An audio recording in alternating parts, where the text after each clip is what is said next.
സ്വാതന്ത്ര്യദിന ക്വിസിന്റെ രണ്ടാം ഭാഗത്തിലേക്ക് ഏവർക്കും സ്വാഗതം. ഒന്നാം ഭാഗത്തിൽ നിങ്ങൾ നൽകിയ പ്രതികരണത്തിന് പ്രത്യേകമായി നന്ദി അറിയിക്കുന്നു. ഒന്നാം ഭാഗം കാണാത്തവർ ഒന്നാം ഭാഗം കണ്ടതിനു ശേഷം മാത്രം രണ്ടാം ഭാഗം കാണാൻ ശ്രമിക്കുക. അപ്പൊ നമുക്ക് ക്വിസിലേക്ക് കടക്കാം. ഒന്നാമത്തെ ചോദ്യം, അതിർത്തി ഗാന്ധി എന്നറിയപ്പെടുന്നത് ആര്? അതിർത്തി ഗാന്ധി എന്നറിയപ്പെടുന്നത് ആര്? ഉത്തരം ഖാൻ അബ്ദുൾ ഗാഫർ ഖാൻ. ഇന്ത്യൻ സ്വാതന്ത്ര്യ സമരത്തിന്റെ ക്ലൈമാക്സ് എന്ന പേരിൽ അറിയപ്പെട്ട സമരം ഏതായിരുന്നു? ഇന്ത്യൻ സ്വാതന്ത്ര്യ സമരത്തിന്റെ ക്ലൈമാക്സ് എന്ന പേരിൽ അറിയപ്പെട്ട സമരം ഏതായിരുന്നു? ഉത്തരം ക്വിറ്റ് ഇന്ത്യ സമരം. ക്വിറ്റ് ഇന്ത്യ സമര നായിക എന്നറിയപ്പെടുന്നത് ആരാണ്? ക്വിറ്റ് ഇന്ത്യ സമര നായിക എന്നറിയപ്പെടുന്നത് ആരാണ്? ഉത്തരം അരുണ ആസഫ് അലി. ക്വിറ്റ് ഇന്ത്യ സമരത്തിന്റെ ഭാഗമായി മഹാത്മാജിയെയും മറ്റു നേതാക്കളെയും ജയിലിലടച്ചത് എന്നാണ്? ക്വിറ്റ് ഇന്ത്യ സമരത്തിന്റെ ഭാഗമായി മഹാത്മാജിയെയും മറ്റു നേതാക്കളെയും ജയിലിലടച്ചത് എന്നാണ്? ഉത്തരം 1942 ആഗസ്റ്റ് 9. ഏത് സംഭവവുമായി ബന്ധപ്പെട്ടാണ് ഗാന്ധിജി നിസ്സഹരണ സമരം പിൻവലിച്ചത്? ഏത് സംഭവവുമായി ബന്ധപ്പെട്ടാണ് ഗാന്ധിജി നിസ്സഹരണ സമരം പിൻവലിച്ചത്? ഉത്തരം ചൗരി ചൗര സംഭവം. നിസ്സഹരണ പ്രസ്ഥാനം ആരംഭിച്ച വർഷം? നിസ്സഹരണ പ്രസ്ഥാനം ആരംഭിച്ച വർഷം? ഉത്തരം 1920. ചൗരി ചൗര സംഭവം നടന്ന വർഷം? ചൗരി ചൗര സംഭവം നടന്ന വർഷം? ഉത്തരം 1922. സ്വരാജ് പാർട്ടി സ്ഥാപിച്ചത് ആര്? സ്വരാജ് പാർട്ടി സ്ഥാപിച്ചത് ആര്? ഉത്തരം Motilal Nehru, CR Das. Simon commission ഇന്ത്യയിലെത്തിയ വർഷം? സൈമൺ കമ്മീഷൻ ഇന്ത്യയിലെത്തിയ വർഷം? ഉത്തരം 1928. പൂർണ്ണ സ്വരാജ് പ്രഖ്യാപനം നടന്ന കോൺഗ്രസ് സമ്മേളനം ഏത്? പൂർണ്ണ സ്വരാജ് പ്രഖ്യാപനം നടന്ന കോൺഗ്രസ് സമ്മേളനം ഏത്? ഉത്തരം ലാഹോർ സമ്മേളനം. എവിടെ വെച്ചാണ് ക്വിറ്റ് ഇന്ത്യ പ്രമേയം അവതരിപ്പിച്ചത്? എവിടെ വെച്ചാണ് ക്വിറ്റ് ഇന്ത്യ പ്രമേയം അവതരിപ്പിച്ചത്? ഉത്തരം ബോംബെ.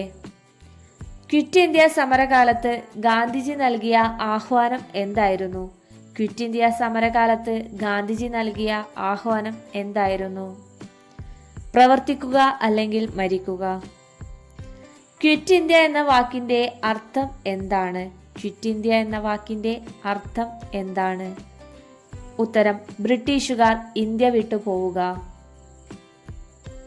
ഇന്ത്യയുടെ രാഷ്ട്രശില്പി ആരാണ്? ഇന്ത്യയുടെ രാഷ്ട്രശില്പി ആരാണ്? ഉത്തരം ജവഹർലാൽ നെഹ്റു. ഗാന്ധിജി ചരിത്രപ്രധാനമായ ദണ്ഡി യാത്ര നടത്തിയത് എത്രാമത്തെ വയസ്സിലാണ്? ഉത്തരം 61ാമത്തെ വയസ്സിൽ. സ്വതന്ത്ര ഇന്ത്യയുടെ ആദ്യത്തെ ഗവർണർ ജനറൽ ആര്? സ്വതന്ത്ര ഇന്ത്യയുടെ ആദ്യത്തെ ഗവർണർ ജനറൽ ആര്? ഉത്തരം മൗണ്ട് ബാറ്റൻ പ്രഭു.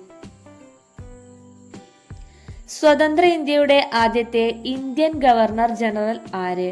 സ്വതന്ത്ര ഇന്ത്യയുടെ ആദ്യത്തെ ഇന്ത്യൻ ഗവർണർ ജനറൽ ആര്? ഉത്തരം C രാജഗോപാലാചാരി. ഇന്ത്യയുടെ ദേശീയ പതാക രൂപകൽപ്പന ചെയ്തത് ആര്? ഇന്ത്യയുടെ ദേശീയ പതാക രൂപകൽപ്പന ചെയ്തത് ആര്? ഉത്തരം പിംഗലി വെങ്കയ്യ. ഇന്ത്യയുടെ ദേശീയ ഗാനമായ ജനഗണമന രചിച്ചത് ആര്? ഇന്ത്യയുടെ ദേശീയ ഗാനമായ ജനഗണമന രചിച്ചത് ആര്? ഉത്തരം രവീന്ദ്രനാഥ ടാഗോർ. ഇന്ത്യയുടെ ദേശീയ ഗീതം വന്ദേ മാതരം രചിച്ചത് ആര്? ഇന്ത്യയുടെ ദേശീയ ഗീതം വന്ദേ മാതരം രചിച്ചത് ആര്? ഉത്തരം ബങ്കിം ചന്ദ്ര ചാറ്റർജി. മൗലാന അബ്ദുൽ കലാം സ്ഥാപിച്ച പത്രം ഏത്? മൗലാന അബ്ദുൽ കലാം സ്ഥാപിച്ച പത്രം ഏത്? ഉത്തരം അൽ ഹിലാൽ. വരിക വരിക സഹചരെ എന്ന ദേശഭക്തി ഗാനം രചിച്ചത് ആര്? വരിക വരിക സഹചരെ എന്ന ദേശഭക്തി ഗാനം രചിച്ചത് ആര്? ഉത്തരം അംഷി നാരായണപിള്ള. ക്വിറ്റ് ഇന്ത്യ സമരകാലത്തെ വൈസ്രോയി ആരായിരുന്നു? ക്വിറ്റ് ഇന്ത്യ സമരകാലത്തെ വൈസ്രോയി ആരായിരുന്നു? ഉത്തരം ലിൻലിത്ഗോ പ്രഭു. ക്വിറ്റ് ഇന്ത്യ സമരകാലത്തെ കോൺഗ്രസ് പ്രസിഡന്റ് ആരായിരുന്നു? ക്വിറ്റ് ഇന്ത്യ സമരകാലത്തെ കോൺഗ്രസ് പ്രസിഡന്റ് ആരായിരുന്നു? ഉത്തരം മൗലാന അബ്ദുൽ കലാം ആസാദ്. രാഷ്ട്രീയ ആശയങ്ങൾ പ്രകടിപ്പിക്കാൻ ഗാന്ധിജി ആരംഭിച്ച പത്രം. രാഷ്ട്രീയ ആശയങ്ങൾ പ്രകടിപ്പിക്കാൻ ഗാന്ധിജി ആരംഭിച്ച പത്രം. ഉത്തരം യങ് ഇന്ത്യ. ചമ്പാരൻ സത്യാഗ്രഹം നടന്ന സംസ്ഥാനം. ചമ്പാരൻ സത്യാഗ്രഹം നടന്ന സംസ്ഥാനം. ഉത്തരം ബീഹാർ. അഹമ്മദാബാദ് മിൽ സമരം നടന്ന വർഷം. അഹമ്മദാബാദ് മിൽ സമരം നടന്ന വർഷം. ഉത്തരം 1918. ഖേദ സത്യാഗ്രഹം നടന്ന സംസ്ഥാനം. ഖേദ സത്യാഗ്രഹം നടന്ന സംസ്ഥാനം. ഉത്തരം ഗുജറാത്ത്. ബംഗാൾ വിഭജനം റദ്ദാക്കിയ വർഷം. ബംഗാൾ വിഭജനം റദ്ദാക്കിയ വർഷം. ഉത്തരം 1911. ഇന്ത്യയുടെ തലസ്ഥാനം കൽക്കട്ടയിൽ നിന്ന് ഡൽഹിയിലേക്ക് മാറ്റിയ വർഷം. ഇന്ത്യയുടെ തലസ്ഥാനം കൽക്കട്ടയിൽ നിന്ന് ഡൽഹിയിലേക്ക് മാറ്റിയ വർഷം. ഉത്തരം 1911.